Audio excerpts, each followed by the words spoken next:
L'Église catholique fait mémoire de saint Jean de la Croix et de sainte Odile. Plus de 300 gens auraient illustré ce nom qui signifie « Le Seigneur fait grâce ». Le 14 décembre 1591, Jean de Yépet terminait sa vie terrestre, remplie d'épreuves et ténèbres mais plus encore de la lumière de l'amour, à Ubeda.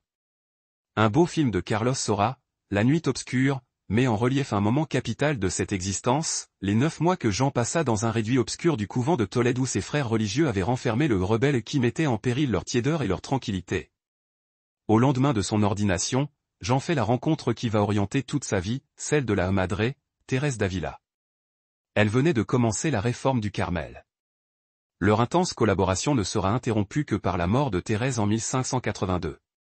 Jean de la Croix suscite une nouvelle forme de vie religieuse, les carmes déchaussés, expression désignant le retour à la simplicité et à la pauvreté originelle. Sainte Odile. Odile. Un nom de lumière en Alsace. Voici encore une sainte très populaire, bien qu'on ne sache rien de certain sur sa vie. Consultons sa légende datée du Xe siècle. Odile, fille d'un seigneur d'Alsace au 7e siècle, serait née aveugle.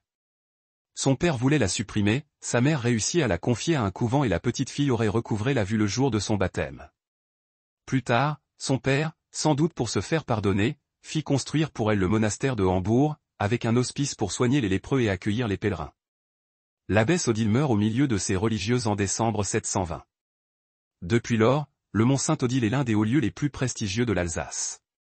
Saint Jean de la Croix, Sainte Odile, priez pour nous. Évangile.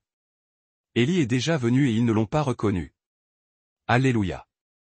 Alléluia. Préparez le chemin du Seigneur, rendez droits ses sentiers, tout être vivant verra le salut de Dieu. Alléluia. Évangile de Jésus-Christ selon saint Matthieu. Descendant de la montagne.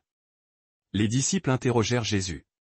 Pourquoi donc les scribes disent-ils que le prophète Élie doit venir d'abord? Jésus leur répondit. Élie va venir pour remettre toute chose à sa place.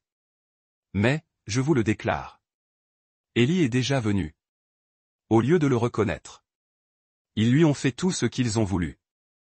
Et de même, le Fils de l'homme va souffrir par eux. Alors les disciples comprirent qu'il leur parlait de Jean le Baptiste.